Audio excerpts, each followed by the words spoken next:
sports, if you want to be the best, there are no off days.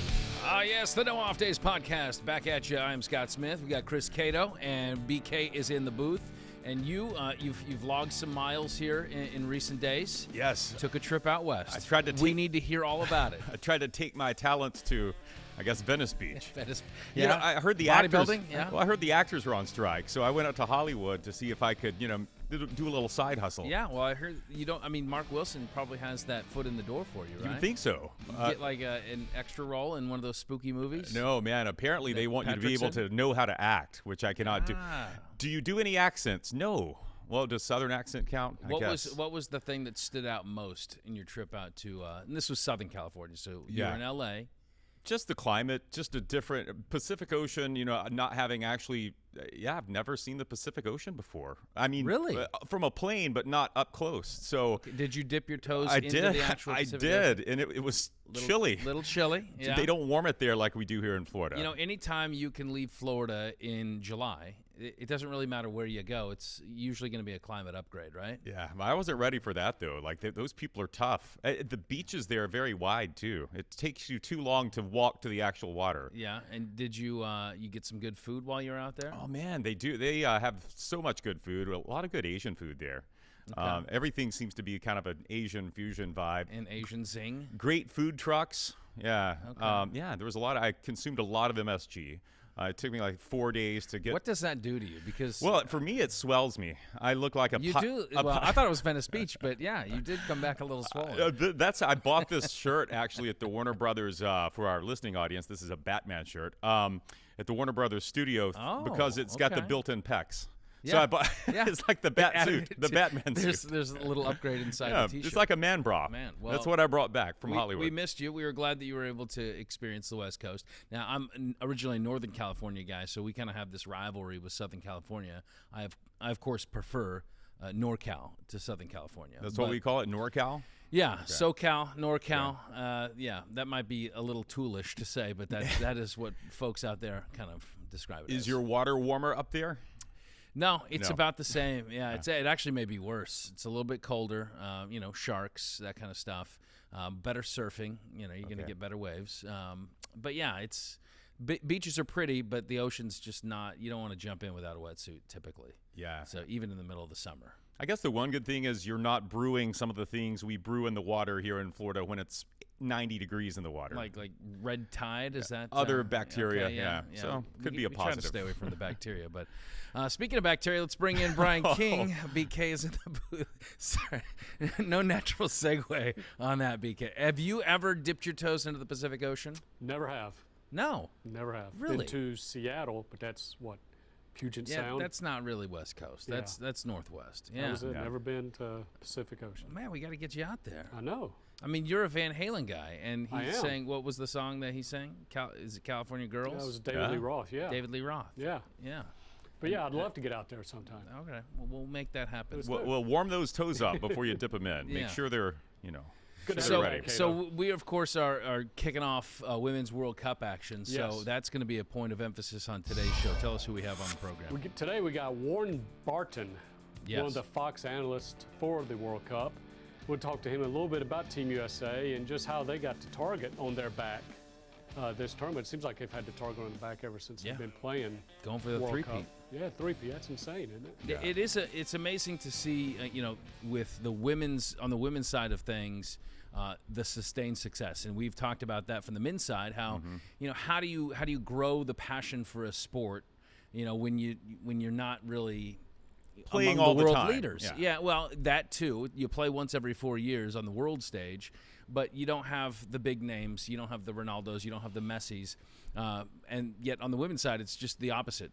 They have created that. They have had people like Alex Morgan and Megan Rapinoe, and they have folks Ertz that has, they've been part of these championship runs in the past, and so they have that sustained success. They have that name ID, and so a little bit of a blueprint, I think, for the men's side of things. So we'll be happy to get into that with Mr. Barton.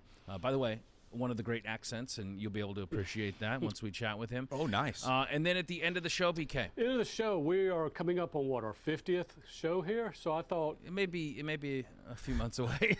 Yeah, a couple weeks. We're getting there. We're close. I didn't think we'd get to even this far. But this is a miracle. So let's enjoy it. Over this time, we've kind of grown to get to know each other even better than what we have here at the studio. Yeah, so that's one way to put it. I thought I'd do a little quiz on just how well do we know each other. Okay. So each of us ask each other questions, and this is something that our viewer can also play along with if they want to. I believe the technical name for this is Two Truths and a Lie. Yes. Oh, I okay. didn't know. I've been trying to come up with a better name, but yeah, we'll just go I with think that. that's the name that people I know. Yeah, So Two Truths and a Lie. Just based on that, we're going to have to spot the lie in what we know about each other? Okay, my goodness. That's going to be hard. The fact that you seem so unaware about what we're doing gives me a little bit of concern, since you were supposed to prepare some truths and a lie about yourself. But we shall wait till the end of the show to see what I do my best lying off the cuff. What unfolds. You know that. He's currently lying.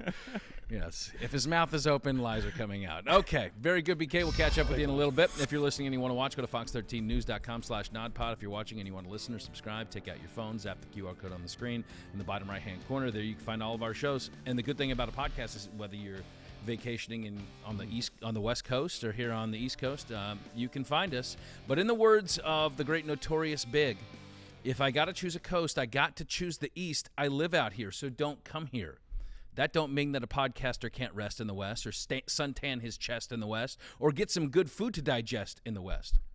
You got that? I love the words of Biggie. Okay. But I thought he was I played with it a little bit. Anyway, please subscribe, fox13news.com/nodpod. Yeah, you're a fan of Biggie. Well, on the West Coast of Florida, we say West Coast is best coast. Yeah, so, that's true. That was stolen, I believe. All right, let's start. We have a lot of NFL talkers to get to, and let's start right out of the gates. DeAndre Hopkins signing with the Tennessee Titans, and a writer who was a beat writer for the Titans had this great article. He had an opportunity to kind of get a one-on-one via text message with DeAndre Hopkins and get some really nice sound bites out of it. The only problem was that he was texting someone that has the old phone number of DeAndre Hopkins, and this guy played along. So it was all fake. All these sound bites were fake, and he had to come back out. The gentleman's name is Paul Kaharski that wrote this article. He's very apologetic for it. I think we all understand kind of what went wrong here, but probably the best thing that came out of that was that this person, this random guy that got these text messages from Paul, responds by saying, the team's great all around, great coaches, great teammates, everything's wonderful. But about the offensive coordinator, Tim Kelly, he said, great guy, and I want you to write that his nickname is Pretty Boy Kelly. So write that. That's his new name, Pretty Boy Kelly. So it kind of had a little bit of a Turd Ferguson feel to it, like funny hat. It's a great name. That's what he did. And this went out, and Hopkins said, "I didn't give you these. I didn't give you that quote. Where did you get that from?" Turns out it was an old phone number. So I'm curious, if you get a text message one day, and it's somebody thinking that you are someone of note, Tom Brady, Chris Cato, whoever, right? It's Tom. Hey, yeah. Wanted to get your thoughts on what it's like to be a broadcaster for Fox now. What would you say? Oh, How man. long would you go down that line? Or would you just cop to immediately? It would depend on how annoyed I am by these texts coming in from people thinking that I'm some famous person that I'm not, right? Yeah. So, if it's the first time, I'm probably just going to say, hey, dude, sorry, you must have the wrong number. Or you're looking for something. This isn't Tom anymore. This isn't, in this case, DeAndre anymore. But I'm imagining in this scenario that fake DeAndre has gotten so many messages from other writers, other reporters, other media types thinking that they're still reaching out to DeAndre, that he's like, I'm going to shut this down right now just by being DeAndre. Yeah. And once this gets out, people aren't going to start contacting this number anymore. I thought he was pretty tame with it, though. Yeah. Like he could have said any number of things. He could have thrown his, running back under, he could have been like, I think it's great. I'm just a little bit worried about the injuries to Derrick Henry. Yeah. And people would be, well, what do you mean by injuries? Oh, sorry. Unreported injuries. Or the nickname could have been so much worse than Pretty Boy Kelly. Yeah. You're right. It could have been Smelly Kelly. It could have been any number of things. Yeah. I would have played this down. I would have absolutely gotten to the point where, like, I was waiting for that article to come out so I could read all these slanderous quotes. You know, I think that would be the fun part. You would have been diabolical. Absolutely. You would have thrown out some meat out there that would have. This guy was tame. Yeah. All right. So the other report is that these running backs have gotten together via Zoom call, led by Austin Eckler, the Chargers running back, basically saying, hey, we need running backs to have a little bit more of a voice when it comes to contract negotiations. You know, that our stock as a collective position group is falling. We're not able to get the leverage that we want in negotiations. What can we do? And it was, some of the biggest names in, running back, in NFL running backs. You got McCaffrey, Derrick Henry, Nick Chubb, Jacobs, Taylor, and Saquon Barkley, who, by the way, just got a new contract extension, 1 year's $11 million. People are saying that's an awful deal. Like, I don't know why you would have negotiated for that. You could have gotten 1 year, $10 million on the franchise deal. Right. And then they couldn't have hit him with the franchise tag again. Right. Yeah. Or if you did, you'd have to pay an even more exorbitant fee. So what are your thoughts on the value at running back, and do these folks have an argument, a valid argument? I think what happened there says everything about how much leverage they don't have. As you said, they just had this meeting to say, hey, what can we do to present a stronger front, and is there any play here? And really, if you listen to Nick Chubb's quotes, nothing came out of the meeting. They have really no solutions for this. And then 2-3 days after this meeting, Saquon, who was in this meeting and who was really kind of leading the charge in this, I felt like he might be the one player of all of these. You got Josh Jacobs, he could have held out, holding out. I felt like Saquon had the strongest case for holding out because I think the Giants are the most dependent on him out of all these guys. Yeah. So 3 days after this meeting, he rolls over, as you said, and signs this 1 year, $11 million deal. So I think that says exactly about how much leverage they have. We just know that the NFL game now offenses aren't geared toward running the ball. And so I think these guys, even though it's hard to hear it, they are being paid what they're worth to their offense. Yeah. I mean, your value, and this is the word that is always thrown around. Everybody thinks here's what my value is. Here's what I provide for a team. Your value is what a team is going to pay for. Mm-hmm. And it's not that these guys aren't talented. They're obviously all very talented. But the reality is that the margins of difference between them and the next crop of running backs coming out of college is a smaller margin than would it be for finding your franchise quarterback. Yeah.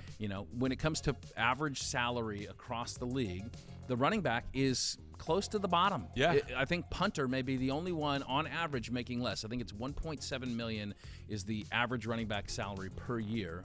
A punter is 1.5. The highest is a left tackle who's making like almost $9 million a year on average. So your value is whatever the team is willing to pay for, and sadly, that's for running backs. That's what's happened in the league.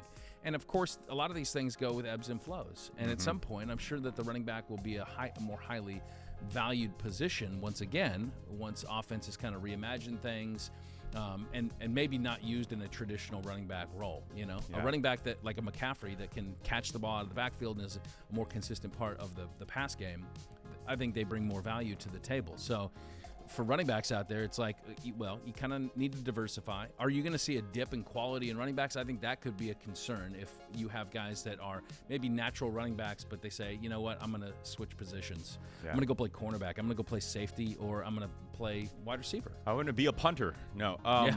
I think there are only a few solutions to this, and since the players couldn't come up with any in their meeting, I'll throw out three, and one of them you mentioned, and this is the least likely, I think, is offensive game planning shifts back. The pendulum swings back to a run-centric offense. I don't think we're going to see that for a while.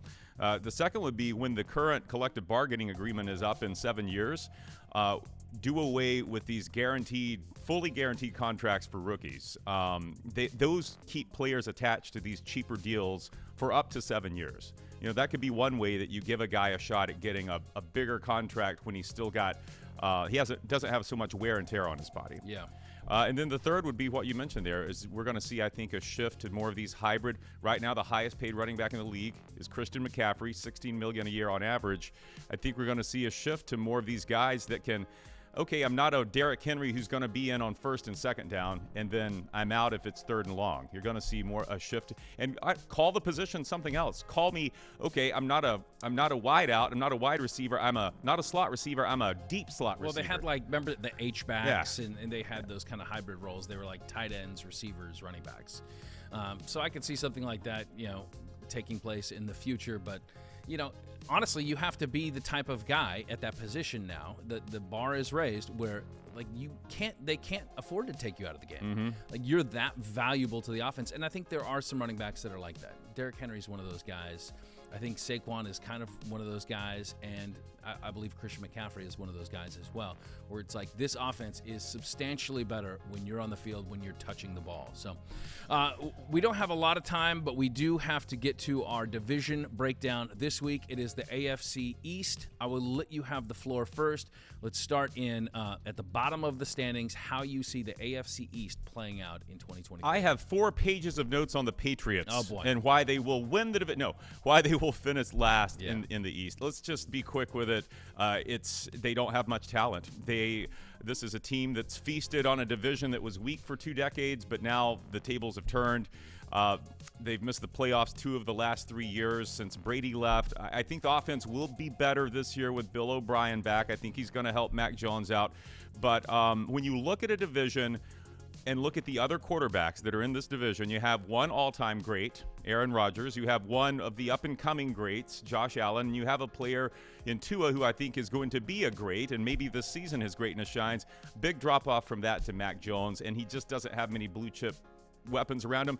Will they be terrible? No, but they will be a tough out, but they're going to be last in this division. Okay. I'll chime in. We'll just kind of alternate. So I'm with you. I think the Patriots finish last in the division. I think their defense is still going to be decent. I mean, anytime Bill Belichick is scheming your defense up, I think you're going to be competitive on that side of the ball. I'm curious to see the Bill O'Brien piece coming back in, leading the offense, how he meshes with Mac Jones. That could provide kind of an X factor to this offense that they need. I mean, to me, the most exciting player on that offense is probably Ramondre Stevenson, the running back.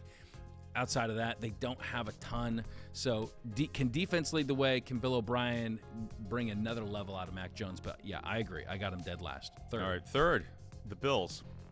Really? Yeah. Wow. Odds I thought I would shock you with that one. This isn't just for shock value, though. Odds makers have favored the Bills to win the division this year. Again, third best odds to win the Super Bowl. And all the reasons that you would expect for that are legitimate. I mean, Josh Allen, 6 years now with McDermott. You've got all these weapons, returning 18 starters from last year's team that went 13-3. But let me get to this quickly. I think the offensive line is a liability. They're going to face better pass rushing defenses this season than they faced last season. And you're going to have Josh Allen running around a lot, being susceptible to injury because of this offensive line. But here's the main reason I've got him finishing third. I don't like the way the schedule sets up for them. If you look at the back half of their schedule from weeks 11 on through, I think it's the hardest schedule in the league.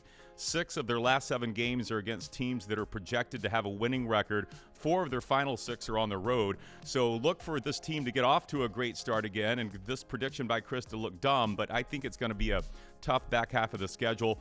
But I think this division is so good, you're still going to get 3 wild card teams. This will be one of them. Really? And who wants to play the Bills in the playoffs? No, I mean, well, in recent years, they haven't gotten out of the divisional round. So, I mean, that has been an issue for them. I just don't to me, if Josh Allen is on the run, even if you can't protect him very well, he's still going to hurt you. He's elite. I think Stephon Diggs is also elite. He's one of the better receivers in the game. I actually like their in addition to that, I like the fact that Dawson Knox and the guy, the rookie, Dalton Kincaid. Yeah. That's it. Yeah, he's good. I think that tight end duo is going to be a huge resource for this offense. I'm a little bit concerned. They did lose a couple of defensive linemen. I think that could be tough. When they lost Von Miller last year, that was a big piece of that defense. Tremaine Edmonds, the linebacker, is also gone. But I think they're the class of the division. I think they're going to win the AFC East. So if that's your third team, then who's your number 2 team? Let's go with the Jets. Might as well. Haven't made the playoffs since 2010. The drought ends this year. You've got I can't spend too much time on it, but I just believe with what you've had from last year, defense and offense. Defense was great last year. Offense, you've got Garrett Wilson, who I think is going to have a huge season. I think Breece Hall, he says he will be ready week 1. He was great last year up until he got hurt. And then Aaron Rodgers, even if he plays, Aaron wasn't very good last season by his standard. He wasn't 2020 and 2021 Aaron Rodgers. But even if he's as good as he was last year, such a huge upgrade from Zach Wilson. Yeah. Got this veteran presence. Their win total is at 9.5. I will gladly take the over and a wild card spot. Yeah. For the Jets. I'm with you on the Jets. I got him at number 2 as well. I think Rodgers is going to be, not only is he going to be healthy, but I think he's going to be motivated as well. He's going to be paired back with former offensive coordinator Nathaniel Hackett.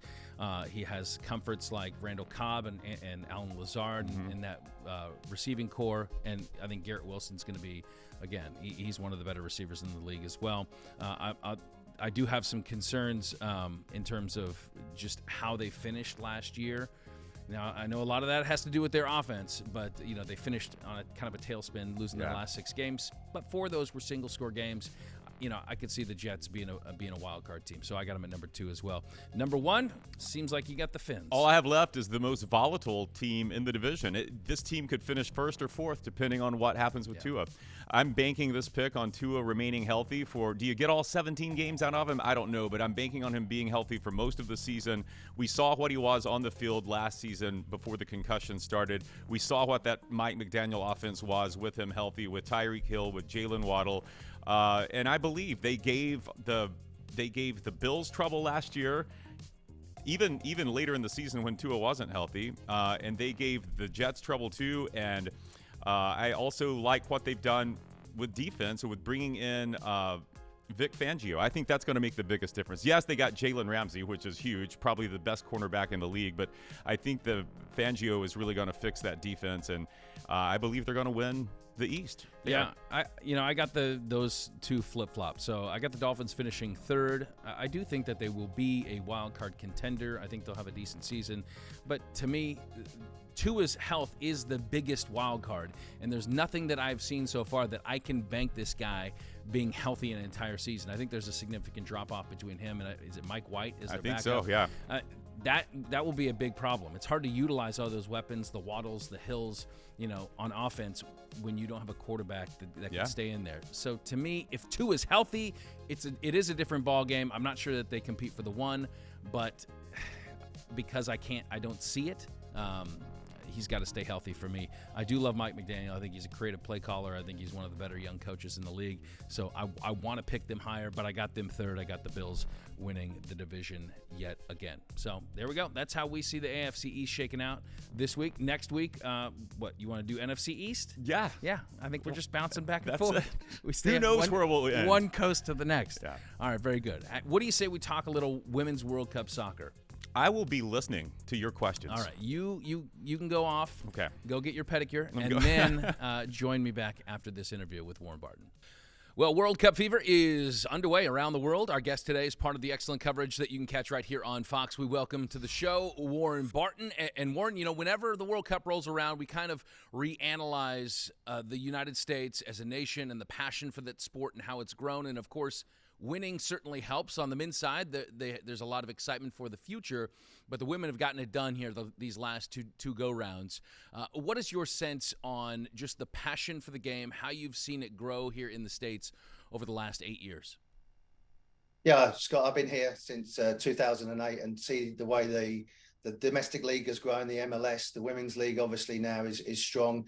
But it's always been the women's national team that's been leading the way, winning World Cups back in '99 and way before that. They're going for repeats as well, 3 times to win it for the first time. Brazil have won it on the men's side 5 times. The US can do it 5 times as well. So there's a lot of history out there. There's a lot of expectation. There's a lot of pressure. But this group of players have got a mixture of experience and young, talented players. So the excitement and the way the game has grown has been huge. But the women's game has always been at the forefront of that. You mentioned the expectations, and they are the betting favorites to win it for an unprecedented 3rd straight time. What do you see as the greatest challenges ahead for this team? Julie Ertz is an excellent player that's coming back from an injury. So for her point of view is to get that fitness under her belt, to get some minutes under her belt, to get them nerves, even though she's been a winner before. So the expectations there, the pressure's there. But all signs coming out of the camp is they thrive in that. They appreciate the excitement, they appreciate the pressure, and they thrive in that atmosphere. And I think they're going to make a bit of a statement to the tournament, because I think the last two they've won was clear favourites, and they won it, and it's great. It's a wonderful achievement. This is going to be the toughest tournament. You've got Sweden that are in there, England, good Germany, Spain. The game has grown not only in the US, but globally as well. But the US have got, as I said, the experience, they've got the talent, and they've got the belief, which is something that they have. And they know they're going to have a lot of support back home, pushing them on as well. All the action is taking place a half a world away, New Zealand, Australia. What are your thoughts on the host site and kind of the passion down under for what we're seeing there, facilities and everything? I mean, we have also later start times. That's going to mean later nights watching here. But what are your thoughts just on the host countries? Well, the time difference as well is difficult for me. I'm trying to get my sleep pattern together. But I mean, listen, Australia in Sydney was a sellout, nearly 77,000 that was there. New Zealand had their first game at home as well. They had their first win. That was a sellout crowd as well. So the game there is going to be well supported, and it's up and running now, and that's when the tournament starts. There was history being made with New Zealand winning their first game. There's a wreck-out attendance for for the Sydney game for Australia. So a lot of excitement, sellout crowds. It's cold, it's winter, whereas we're having heat waves all over the country, but there it's their winter, it's cold. So that's perfect for soccer weather, really, and it should be an exciting tournament. Well, here in Florida, we are looking at folks wearing jackets in the stands and saying, man, we wish. We are in the heat of it right now. So when you look at, you mentioned the youth and the veteran kind of mix on this U.S. squad. You have the likes of Alex Morgan and Megan Rapinoe and all the experience that they've gathered over the years. How important, how essential moving forward for this team is it that youth and that veteran mix can kind of come together, that prior experiences can be shared, that the youth have a not only just knowing that they have the history on their side, but they can kind of glean on these big stages, that they are kind of in the trenches with the folks that have been there before? Yeah, well, Smith and Rodman have come out that are two young superstars. No, they've burst onto the scene now, and it's the World Cup. It's the biggest stage. They've said repeatedly in press conference, we're relying on the experienced players. We're relying on their experience because it's a World Cup. There's going to be twists and turns. There's going to be situations in the game. So they're going to rely on them. Scott, not just on the field, that's difficult enough, but it'll be off the field, the travel, the conditions, if someone picks up an injury, all these type of things that are going on behind the scenes. That's when you get your leaders. That's when you get your captains to come forward and help out. And, every report that's been coming out with the younger players is that we are vital with Julia, Alex Morgan, and as you said, Megan Rapinoe, and so many of the players that are going to be so important, because it is a young US team, but they've got so much quality and so exciting to watch, and the pace, the dynamics, the passing, the movement, they'd be phenomenal.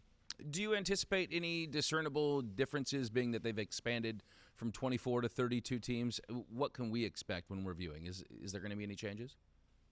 No, I think it's going to be a little bit of the unknown, like we've said with certain teams, how they're going to perform. I wasn't sure last night with the Philippines how they're going to play against Switzerland, who are very much a strong nation that dominating, doing well in Europe. But it was very, very close. And as I said before in the interview, I think the game has grown not only in the US, but it's also grown in the world. And people are catching up. And with the US being the leading light in US soccer for women's soccer for so long, people emulate them and they want to beat them. They've got a target on their back. They want to try and do that. So, for everybody watching the game, there's going to be a new superstar. You've seen it on the men's side when you had Kylian Mbappe burst onto the scene. There's going to be someone doing that in this tournament. And that's what you want to watch. You want a new superstar that's coming on, a new Alex Morgan, that type of player that's going to be coming onto the scene. So for viewers watching it, it's a little bit of the unknown. It's going to be a very close tournament as well. But I do sense the US will go forward and be there in the final come at the end of August. To gain a greater international kind of perspective, we see in the men's side, it was this last World Cup was probably the last go-round for Ronaldo. Brazil now with Marta playing in what is presumably her last at the age of 37. Give us an idea of the global storyline with her, playing in her final, her kind of swan song here, how we can appreciate that a little bit more stateside. Yeah, I mean, Marta has been the leading light. Anytime you're a Brazilian player and you wear number 10, that comes with a huge responsibility. And Marta has led that way for many, many years. Not only her technical ability, her skill, her determination, her focus, but also being a big advocate for fair play, for facilities.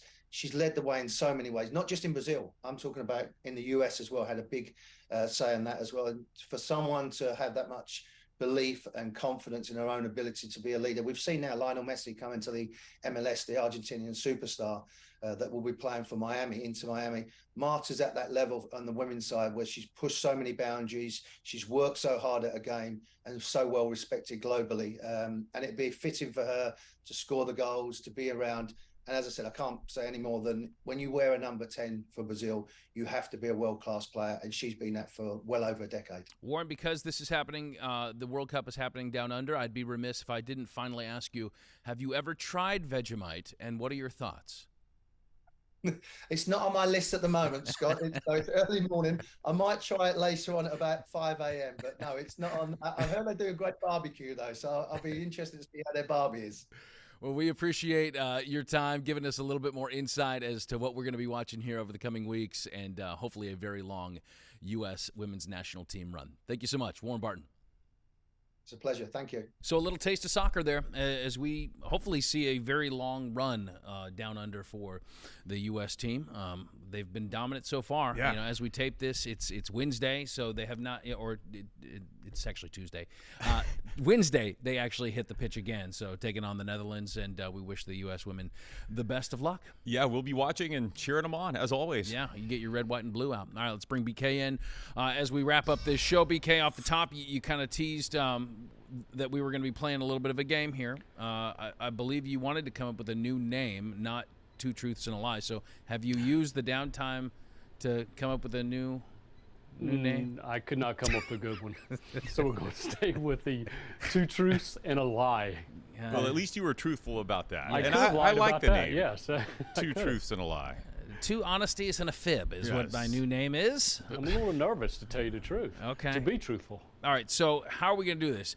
We're gonna ask it, and then the other two people will try to pick which ones they believe are true and which ones are I false. think we should do it. Okay. I Can we put Cato on the hot seat first? No. All right, yeah, let's do that. All right. So give us your first set of two truths and a lie, Chris Cato. Okay, two of these are true. Okay. One is not.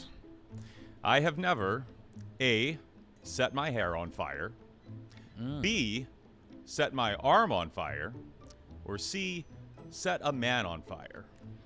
One of those is true. Well, I know just by looking at you, one of those is true, and that would be the arm. So I'm familiar with that story.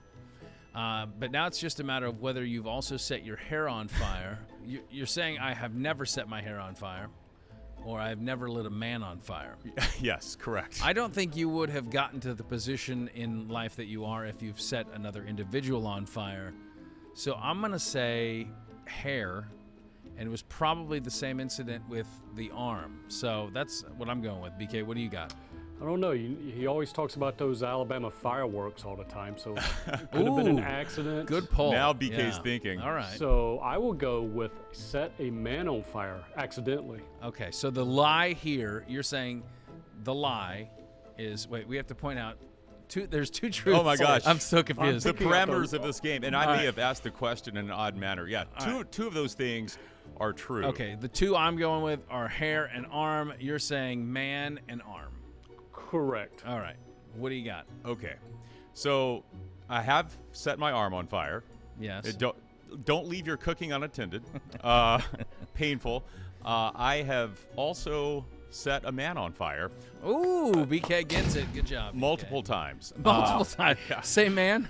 Same man. Just a sucker. He allowed me to do it. He Is your father? No. Oh, okay. No, I set him on fire accidentally. No, my friend Randy Peterson was one of these stunt divers. Okay. He's actually a former USF Bull. He was a competitive diver, like on the competitive diving team.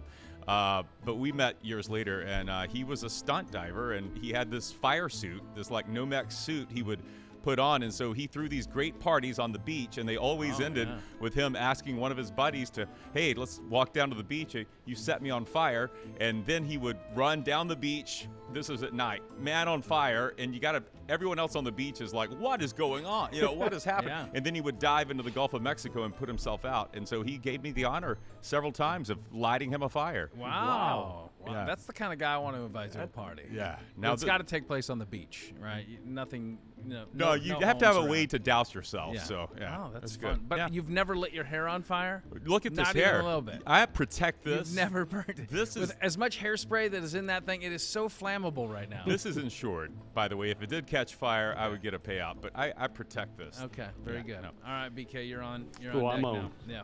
All right, let me grab my sheet here. This sheet of lies. Sheet of lies. These things have all happened to me, okay?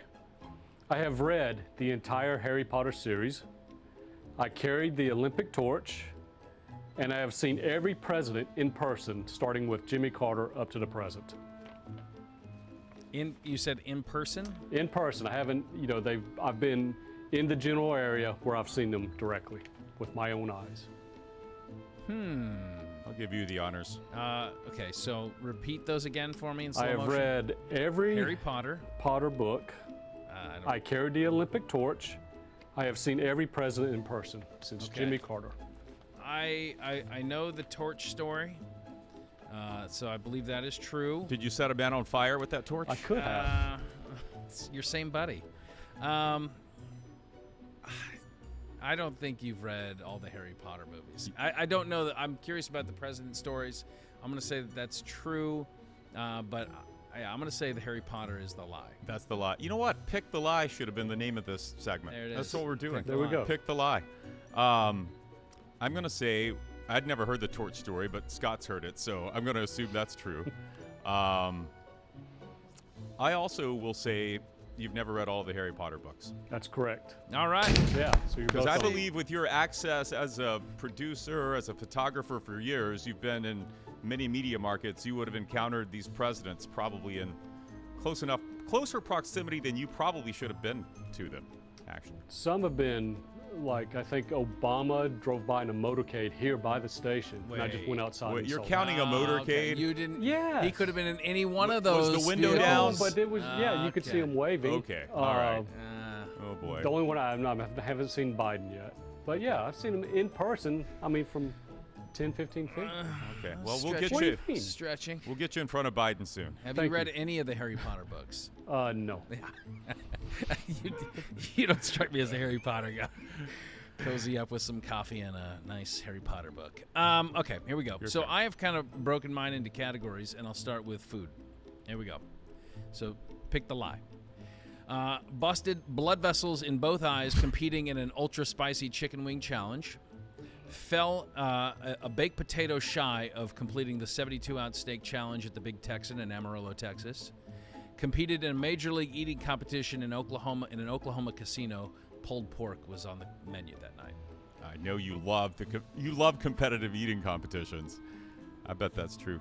You want me to? I'll guess first, Brian. I'll pick the lie.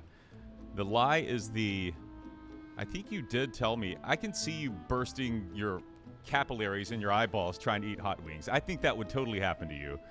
I'm going to say it was you didn't do the steak challenge. It was not that's the lie. The one baked potato shy of completing what was it, 72 ounces? The Uncle Buck steak? Yeah, Big Texan. Yeah, the Big Texan. That's the lie.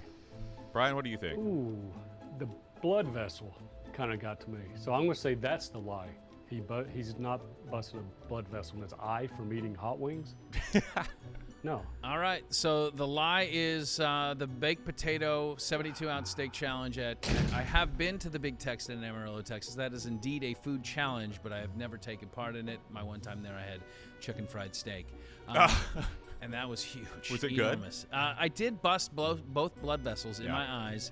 It was at a place called, and let me say this very carefully, Cluck U Chicken, right outside of Santa Clara University. I think they've since changed their name. But that was a very painful food challenge. They had to change their name Yeah. because of your lawsuits. And yes, I did compete against, I believe it was Eater X was the guy. He had the war paint, like the ultimate challenge. Yeah, I ate about like 3, maybe 2.5, 3 pulled pork sandwiches. I think like 20 was the winner. It was ridiculous. You could have done better than that. I You know. disappoint us. I with started that. fast and it clogged up real quick. All right, BK, you want to give it? Or no, Wait, let's go. Yeah, Chris is on top. Should we stick with food? I'm going to stick Sure. with food. Okay. I have eaten. Pick the lie. I have eaten A, mountain oysters, B, possum, C, rattlesnake. Which of those is a lie? There's no way you've eaten possum. No, rattlesnake. I know you love some mountain oysters, so I'm gonna say possum. Who has eaten possum? Go ahead, BK. I've eaten 2 of those actually. 2 possums? No, Oh, okay. 2 on that list. I'm going to say the oysters. No, there's no way. Because you know what those are. Oh, yeah. He we said all know. he said he knows I love mountain oysters. He I don't loves know. them. Look at the guy. How does he know that? I just know. No. That's how so well I know you. So what did you say was the lie, BK? You The have not oysters? eaten Yeah, oysters. The You mountain are oysters. correct, and Scott is very wrong. I've Really? never eaten mountain oysters. You seem offended, but you've eaten a possum? What's wrong with you, man? Not an entire possum. How? Well, my first TV market in Panama City, Florida. There's Times this are tough that day. small. Well, that's what it was about. The small town Wausau celebrates the possum because it got them through the Great Depression, and they celebrate the possum every year. Oh, that is the so annual gross. Possum Festival. Oh. They celebrate it by eating it.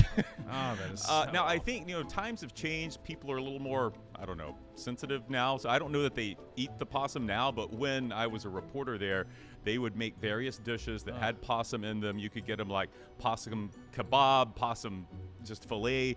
And so I had to do it, but I ate like the least possumy thing I could eat, and it was possum cornbread. So it was cornbread that had possum hair possum in it? pieces Yeah. in it. The And tail. I got to tell you, it was awful. Yeah. It was. Yeah.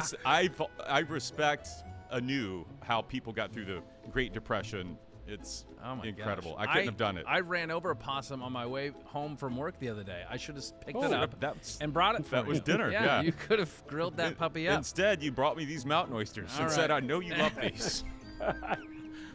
I disassembled them myself. wait a minute, Brian. Which of those 2 had you eaten? The possum and the rattlesnake. He ate possum too, and you think I'm a weirdo, and he's eating possum. It's not like you're pulling up a drumstick. It was mixed up. I think it was Yeah. actually cornbread too, See, like Cato said. possum cornbread. But just to say you ate possum. All right, 2 boys from Alabama. All right, go Yeah. ahead, BK. Okay, these 3 things have put me in the hospital. I've burned both my hands. This was all put me in the hospital before I was the age of 4, I should say. I've burned both my hands. I overdosed on birth control pills. And I swallowed 14 pennies. Which is a lie. Pick the I line. could definitely see pennies. I could see that. Young BK. Yep. I could see that. The overdosed on birth control pills. That just, what was the first one? He burned both of his hands. Burned Yeah. both of his hands. Yeah. I'm gonna say that's the lie. Burn both hands. I think Even though that seems the most believable out of all of them. the birth control pills is so specific that really happened to him. Yeah. He did that. I And the need to- 14 pennies, that's specific too. Yeah. Wait a minute. And he does have that thing about presidents. There's a president on the penny. So, yeah, I'm going to go with Scott that Yeah. you did not burn both of your hands, just one of them. No, I have never swallowed 14 pennies. Okay, Oh. then someone explain to me why I saw a penny in the toilet at work here today. Just kidding. Yeah, okay, so Yeah. I need the birth control pill story. It was just, I obviously don't remember it, but my mom said that back then they used to have birth control pills in bottles, I guess. I don't know. Pez dispensers. Yeah. And she left the cap off. I got into them, and I thought they were like M&Ms, and Yeah, I once had you them in my pop, mouth. I you can't never stop. ingested them, but Yeah. they took me to the hospital to be safe. Oh, man. Yeah, Okay. how about that? Well, But it worked. You weren't pregnant. Yeah. So I That's was not, good. yes. Yeah. All right, so I'm going to dive into the realm of athletics. Here we go. All right. Once had a home plate collision in a media softball game with another TV station's meteorologist, busting out one of his teeth. Led the league in high school in batting average, or tackled a child in a Thanksgiving football game and tore his ACL. you're capable of all of those. Yes. Brian, you go first. Pick the lie. Too specific on the media game, so I'm going to say that's the lie. Okay. Knocked the tooth out. That's up into the tooth. That's where I got lost. Yeah, I'm going to say I think you were a good high school baseball player, right? I think I've heard this. Like that was your sport, so I believe you did. I put some self-bragging in there. You did. Are you saying? I think you did. Yeah, you led. Had to find a way to bring that up. You led the Santa Clara League in batting average or whatever it was. Gosh, was it the kid or the meteorologist? I'm going to say you did not tear the kid's ACL. That's the lie. The lie is I never collided with a player, a meteorologist in a media softball game. That never happened. I did tackle a child. He was my friend's younger brother in a Thanksgiving pickup football game, and I tried to be very gentle with him. They wanted to play tackle. I was a little bit bigger, and I kind of hip tossed him to the ground, and his foot got caught in the ground. And boy, it ripped that thing clear. And I felt so awful. I went out. I drove my car out onto the field. I took him to the hospital. It was, and he reminds me of it to this day. Every time I see you were Bradley Cooper in Wedding Crashers. You were that in the back. Oh, we do crab cakes and football here. That was yes, I'm intense with that. If you could knock out a meteorologist's tooth, which would you choose? Who's the guy that wears suspenders? I'm just kidding. It's a joke. I don't know anybody. I don't know any meteorologist's name in this market other than Paul Delgado. And their teeth are all. We should ask Paul which meteorologist he wants to knock their tooth out. All right. Go ahead, Chris. I know who we would choose. Okay, so this is my last one. I have appeared in A, 2 episodes of Forensic Files, B, a potato chip commercial, or C, a movie with George Clooney. Pick the lie. BK, I'll let you go first. Ooh. Cato's got the good look, so he could be in a movie with Clooney as an extra, but with unburned hair? Unburned hair. I'm going with the potato chip. Yeah. Ooh, okay. Okay, yeah, potato chip. There's no way that I could have known this guy for as many years as I have and never heard about him being in a movie with George Clooney. It's just not possible. I haven't heard about the potato chip one either. So I'm gonna go Clooney is the lie. Brian is correct. Potato chip commercial. What? No. Yeah. I was in a movie with George Clooney, John Krasinski, and Renee Zellweger. Wow. Leatherheads was not a good movie. Was filmed when I was in South Carolina. I went to an extras casting, and they put me in a scene 54 minutes into Leatherheads. I think it's on Amazon Prime. 54 minutes in, I'm dressed as a sailor. This was set in like the remember Leatherheads was about like replacement pro football players. Yeah. So I was a sailor, like coming back from somewhere. We were on a train, and I've got about 2 seconds on camera where my head kind of peeks into view down the aisle of the train. Really? Yeah. Do you get money for that? No, I don't. What? I should. No, it probably wasn't. No, they gave us like a stipend because we were there for 2 days shooting. It's just sitting around waiting. Yeah. But I kept thinking any minute, like Mr. Clooney's gonna need a double, and this is when they'll call me. But then I realized I look nothing like him, and I'm taller than him too, so that didn't happen. Oh, that's pretty cool. Yeah. All right, BK. Ooh.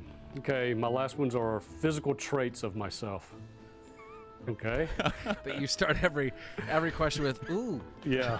No, this is how debate saying this. Okay, here we go. 3 of them. Tell me which one's a lie. My toes are curved like a shrimp. I have a birthmark that looks like a cumulonimbus cloud, or I have a third nipple. Oh. Which one's a lie? Please let all of them be. Why did you do this to yourself? Shrimp toes, cloud birthmark, or a nipple. I mean, I feel like a third nipple, isn't that like kind of a somewhat common thing? But it's a birth. It's like it doesn't really actually. It's not functioning. It's not a functioning nipple.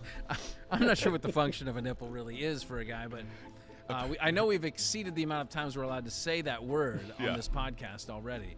I'm gonna say the lie is you have. want to see all of them. I know. I feel like we're going to need proof now. I'm going to say the shrimp toes, but that's your new nickname. No matter what the outcome of this game is. I'm going to say there's no way you would admit you have a superfluous nipple. So the nipple is the lie. He's definitely got it. He might have a fourth. I do not have a birthmark that looks like a cloud. Oh, All right, shirt off, buddy. I wanted that to be the one thing you did have out of those three. Like, just for you. Wait, okay. Wait, Yeah. shoes off first. Let's see the shrimp toes. No. All right. So, but did you have to have the nipple removed? No. My mom always told me it was like how God blessed me. He sure did. Yeah, he did. Where is it? It's like right there. 1 to 5% of men have them, is what they say. What did you say right there? I couldn't see your. Oh, like right okay. there. All Yeah, right. So, I guess. so you got just double on Okay. that side. But it's like just like, does it look like a freckle? Looks like you can not really see it. I don't even think my daughters know. So Oh. Well, they will now. they will know. They're yeah. loyal podcast listeners. So And the shrimp toes.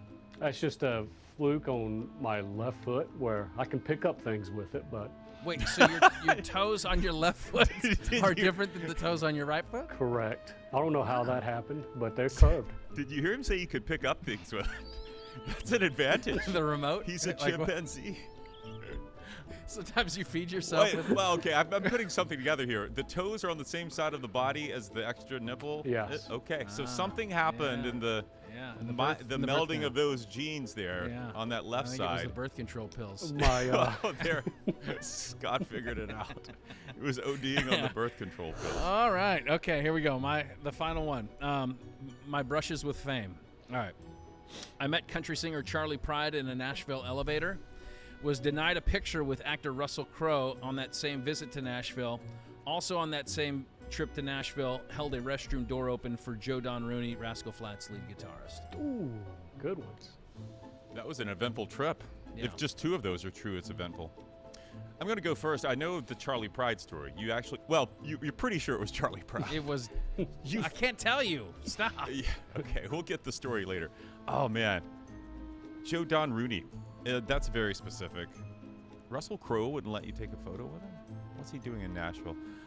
I'm going to say the lie is, I believe Russell Crowe wouldn't have denied you a photo. I'm going to say the lie is Joe Don Rooney. Okay. I will go Russell Crowe. Okay. I think that's the lie.